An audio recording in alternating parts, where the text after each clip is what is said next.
normally rains 2 out of every 3 days. So to have a nice day like this, very uncommon.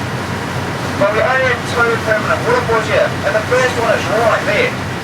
It's also the highest of the 2, and the first one is 161 metres, making it 3 times higher than Niagara Falls. No.